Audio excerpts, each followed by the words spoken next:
మంతని నియోజకవర్గానికి చూసుకున్నట్టయితే మరి ఈ ఏదైతే ఆత్మహత్యల పాల్పడ్డ వాళ్ళకు సంబంధించిన ఎక్స్గ్రేషియాలు లేదంటే ఆ కౌలు రైతులకు సంబంధించిన ఆత్మహత్యలు చేసుకున్న వారికి వాళ్ళకి రావాల్సిన ఎక్స్గ్రేషియాను కూడా ఇక్కడ లబ్ధిదారుల పేర్లు మారుస్తా ఉన్నారు. ఇక్కడ చూసుకున్నట్టయితే నిన్న రోజున భూపాలపల్లి జిల్లా కేంద్రంలో జరిగింది.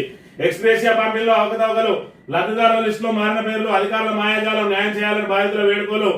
జయశంకర్ భూపాలపల్లి జిల్లాలో అప్పుల బాధ తట్టుకోలేక ఆత్మహత్య చేసుకున్న 16 మంది కౌలు రైతులకు ప్రభుత్వం నుండి సుమారు 6 లక్షల చొప్పున ఎక్స్గ్రేషియా మంజూరైంది. కాగా అధికారుల మాయాజాలంతో అవకతవకలు జరిగాయని, లబ్ధిదారుల జాబితాలో కొందరు పేర్లు తారుమారు చేశారని బాధితులు ఆరోపిస్తున్నారు. ఈ మేరకు సోమవారం జయశంకర్ భూపాలపల్లి జిల్లా కేంద్రంలోని ఐడిఓసి కార్యాలయంలో సోమవారం నిర్వహించిన ప్రజాస్వామ్య కార్యక్రమంలో తమకు న్యాయం చేయాలని కోరుతూ జిల్లా కలెక్టర్ కు దరఖాస్తు చేసుకున్నారు. వివరాల్లోకి వెళ్తే జయశంకర్ భూపాలపల్లి జిల్లా రేవణ మండలం రామన్నగూడెం చెందిన భానోత్ రమాదేవి, కాటారం మండలం కేంద్రం చెందిన రామిల్ల మల్లయ్య, మాదేపూర్ మండలం చెందిన అమ్మడిపల్లికి చెందిన పొలం కృష్ణస్వామి అనే కౌలు రైతులు అప్పుల బాధ భరించలేక సుమారు 5-6 సంవత్సరాల క్రితం ఆత్మహత్య చేసుకున్నారు. వీటితో పాటు మరికొంతమంది ఆత్మహత్య చేసుకోక గత ప్రభుత్వ హయాంలో మృతుల కుటుంబ సభ్యులకు ఎక్స్గ్రేషియా కోసం దరఖాస్తు చేసుకున్నారు. కాగా ప్రస్తుత ప్రభుత్వం గత జనవరిలో 16 మంది ఆత్మహత్య చేసుకున్న రైతుల పేరు ఒక్కొక్కరికి సుమారు 6 లక్షల చొప్పున ఎక్స్గ్రేషియా మంజూరు చేసింది. కాగా ప్రభుత్వం నుండి మంజూరైన 16 మంది జాబితాలో పై 3 రైతుల పేర్లు ఉండగా స్థానిక జిల్లా కలెక్టర్ ఆఫీస్ లో మాత్రం ఆ 3 పేర్ల బదులు వేరే రైతుల పేర్లు వచ్చినాయి. ఎట్లా ఎందుకు వచ్చినాయి? సచివాలయం నుంచి వచ్చినాయి వాళ్ళకు, అక్కడి నుంచి పేర్లు. మరి ఇక్కడ ఏదైతే ఇక్కడ మొత్తం 16 మందిలో ఇక్కడ చూసుకుంటే భానుత్ రమాదేవి ఇళ్ళ దగ్గర రేగొండ, అదేవిధంగా రామిల్ల మల్లయ్య ఇళ్ళ దగ్గర కాటార మండలం పొలం కృష్ణస్వామి ఇళ్ళ దగ్గర మాదేపూర్ అంబటిపల్లి. మరి వీళ్ళకు రావాలి. వీళ్ళందరికీ 16 మంది పేరు మీద ఇక్కడ జయశంకర్ భూపాలపల్లి జిల్లాకు సంబంధించి 16 మంది లబ్ధిదారుల లిస్ట్ వస్తే మరి ఇందులో పేర్లను ఆల్రెడీ ఇక్కడ మార్చేసిండ్రు. ఇక్కడ చూసుకున్నట్టయితే గుర్రం రాకేష్ అట మరి ఇక్కడ రేగొండ మండలానికి సంబంధించి పొనగండ్ల విలేజ్ అయినను, అదే విధంగా జింకల రవి అట ఈయన మల్హార్రావు మండల్, అదే విధంగా బండారు రవి ఈయన కూడా మల్హార్రావు మండల్.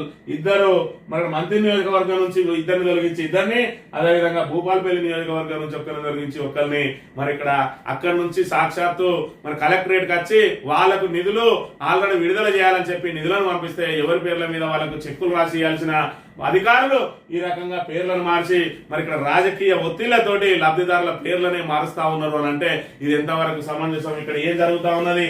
మరి ఇక్కడ మంత్రి నియోజకవర్గంలో భూపాలపల్లి జిల్లాలో ఏ విధంగా అవకతవకలు జరుగుతున్నాయనే విషయాన్ని మనం ఇక్కడ ప్రధానంగా గమనించాలి. ఈ రకంగా 9/1/2025 రోజున మరి ఇక్కడ డ్రాఫ్ట్ ఏదైతే సీఎంఆర్ఎఫ్ ద్వారా ఈ నిధులను రిలీజ్ చేసారు. దీనికి సంబంధించి మరి మొత్తం 141 మందికి ఎక్స్గ్రేషియా కింద 9,98,51,000 రూపాయలు వస్తే అందులో 96 లక్షల రూపాయలు మరి ఇక్కడ ఏదైతే జయశంకర్ భూపాలపల్లి జిల్లాకి వచ్చినాయి. మరి ఇక్కడ కలెక్టర్ కాపాడాల్సిన కలెక్టర్ ఈ రకంగా పేర్లు మారిస్తే మరి ఇక్కడ ఎవరైనా అధికారి తప్పు చేస్తే కలెక్టర్ కు విన్నవించుకుంటాం, కానీ కలెక్టరే తప్పు చేస్తే ఎవరికి ఎప్పుడు మరి వాళ్ళ బాధ వాళ్ళ గోస ఎవరికి ఎప్పుడు? ఈ రకంగా రాజకీయ ఒత్తిళ్లతోటి అధికారులు ఏదైతే ఏళ్ల తరబడి వాళ్ళు ఎక్స్గ్రేషియా కోసం ప్రయత్నాలు చేస్తా ఉన్నారో వాళ్ళు మరి అక్కడికి సచివాలయానికి వెళ్లి మరి లబ్ధిదారుల లిస్టు తెచ్చుకున్నారు. అయినా వాళ్లకు అన్యాయం జరుగుతూనే ఉన్నది. మరి ఈ విషయంగా కాపాడాల్సిన మంత్రి గాని ఎమ్మెల్యే గాని ఏదైతే లబ్ధిదారులకు అండగా నిలవాలన్నా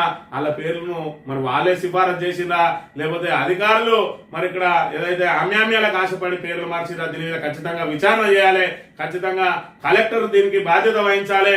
మరి దీనికి బాధ్యులైన వాళ్ళ మీద చర్యలు తీసుకోవాలి. అదే విధంగా ఖచ్చితంగా లబ్ధిదారులు ఎవరైతే ఉన్నారో వాళ్ళ పేర్ల మీద ఎవరి పేర్ల మీద అయితే శాంక్షన్ అయినాయో వాళ్ళకి తిరిగి ఇప్పియాలి. కానీ మరి ఇక్కడ వాళ్ళు కాంగ్రెస్ వాళ్ళు కాదనో, లేదంటే తమకు అత్యంత దగ్గర వాళ్ళు ఉన్నారని చెప్పి సిఫారసు చేసిరో, లేదంటే అధికారులు మరి ఇక్కడ లంచాలకు ఆశపడో ఈ రకంగా పేర్లు మార్చే వాళ్ళ మీద ఖచ్చితంగా చట్టరీత్యా చర్యలు తీసుకొని ఇలాంటి మరి భవిష్యత్తులో పునరావృతం కాకుండా చర్యలు చేపట్టాలి. దీనికి కలెక్టరే బాధ్యత వహించాల్సిన అవసరం కూడా ఉన్నది.